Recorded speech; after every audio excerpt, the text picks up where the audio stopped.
मैंने किस तरह से कम पढ़ाई करके भी 5th स्टैंडर्ड से 12th तक एवरेज 80% बनाई, किस तरह से मैं चीजों को याद करता था, क्या मेरी टेक्निक्स थी। मैं जो भी इस वीडियो में बताने वाला हूँ सब पर्सनल एक्सपीरियंस से है, कहीं से भी उठाई गई बातें नहीं है। तो कुछ लोग मानते हैं कि कुछ एक स्टूडेंट होते ही इतने टैलेंटेड है कि वो जो भी चीज एक बार पढ़ लेते हैं उन्हें वो याद हो जाती है, वो एक तरह के स्पेशल होते हैं, सबसे अलग होते हैं या गॉड गिफ्टेड होते हैं। लेकिन ये सच नहीं है। ऐसे स्टूडेंट कोई काम अलग नहीं करते, बल्कि वो हर एक काम अलग तरह से करते। तो वीडियो में 2 मेन बातें जिसकी हेल्प से मैंने चीजों को याद रखा, प्लस एक मिस्टेक जो आपको किसी भी हालत में नहीं करनी है, इन्हीं के बारे में हम बात करेंगे। और ये जो मैं बताने वाला हूँ इसे आप यदि प्रैक्टिस और कंसिस्टेंसी के साथ फॉलो करते हो तो आप डेफिनेटली इंटेलिजेंट बनोगे। देखो, मैं आपको कोई ट्रिक्स नहीं बताऊंगा, बल्कि चीजों को प्रैक्टिकल तरीके से और स्टेप बाय स्टेप बताने वाला हूँ। तो आप वीडियो को बिल्कुल भी स्किप ना करें ताकि कोई भी इंपॉर्टेंट चीज मिस ना हो जाए। पहले बात करते हैं उस एक मिस्टेक के बारे में जो मैक्सिमम लोग करते हैं। तो आपको कभी किसी ने मोबाइल नंबर दिए, आपने थोड़ी देर के लिए याद कर लिए और किसी को बता दिए या कहीं लिख दिए, तो आपको उस टाइम लगा होगा कि वाह क्या याददाश्त है मेरी। लेकिन 1-2 दिन बाद क्या आपको वो नंबर याद थे? बहुत मुश्किल।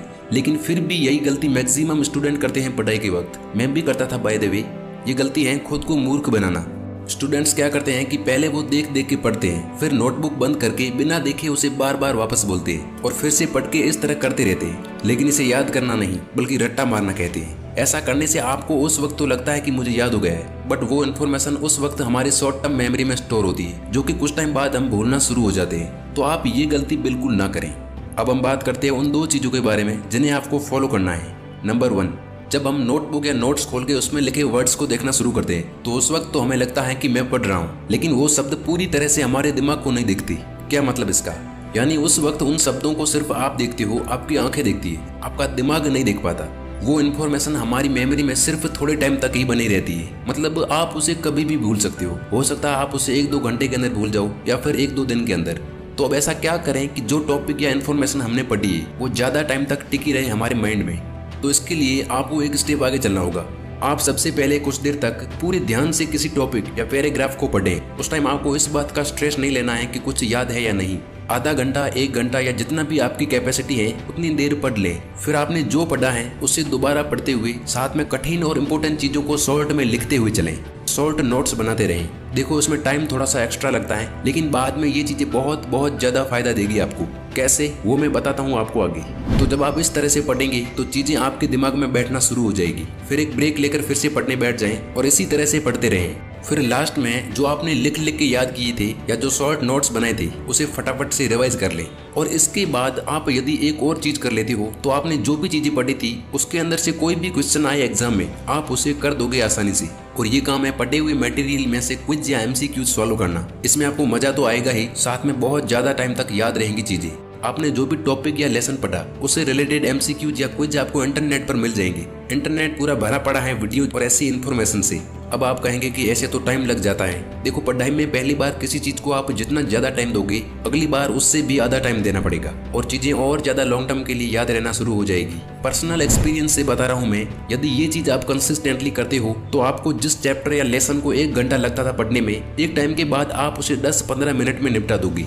दूसरी चीज है लिमिटेड स्टडी प्लस कंसिस्टेंसी।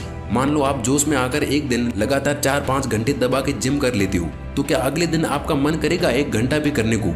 बहुत मुश्किल। तो कुछ लोग बोलते हैं ना कि ज्यादा नंबर लाने हैं तो ज्यादा पढ़ो, 10-10 घंटे पढ़ के फाड़ के रख दो। देखो, ये बातें सिर्फ सुनने में अच्छी लगती है, आपको स्मार्ट स्टडी करनी है। टॉपर्स भी यही करते हैं। यानी आप डेली आधा चैप्टर या आधा लेसन ही पढ़ें, लेकिन कंसिस्टेंटली पूरे साल पढ़ते रहें। जब आपके एग्जाम्स पास में नहीं है तब भी पढ़ते चलें। कुछ स्टूडेंट किसी दिन मोटिवेट होकर 8-10 घंटे पढ़ लेते हैं, लेकिन ऐसा वो ज्यादा से ज्यादा 2-3 दिन ही कर पाते हैं। जोश खत्म होते ही वो पढ़ना ही छोड़ देते हैं। आप ऐसा ना करें, यानी आप कम और थोड़ा थोड़ा पढ़ें, लेकिन डेली पढ़ें। इसके अलावा बाकी इंपॉर्टेंट बातें भी आप फॉलो कर सकते हो जो शायद आपको पता होगी, जैसे सुबह जल्दी उठ के पढ़ाई करना, पढ़ाई के बीच में रेस्ट लेना, जो पढ़ा है उसको दूसरों को सिखाना, चीजों को कनेक्ट करके पढ़ना और शॉर्ट ट्रिक्स यूज करना, एक्सरसाइज करना और अच्छी नींद लेना। ये भी आप इंक्लूड कर देते हो तो आप पढ़ाई में क्या क्या कर सकते हो आपको खुद को भी नहीं पता। और हाँ, इस तरह पढ़ने के बाद आपको अच्छी और हेल्दी नींद लेना इसलिए जरूरी है क्योंकि नींद का समय ही वो टाइम होता है जब आपका दिमाग डिसाइड करता है कि किस इन्फॉर्मेशन को लॉन्ग टर्म मेमोरी में स्टोर करना है और किसको नहीं। इसलिए देर रात तक ना जगे। उम्मीद करता हूँ ये वीडियो आपको पसंद आया होगा और आप इससे कुछ सीख पाए होंगे। सो सपोर्ट दिखाने के लिए आप वीडियो को लाइक कर सकते हो, चैनल को सब्सक्राइब कर सकते हो। Wish you all the very best. Thank you so much for watching.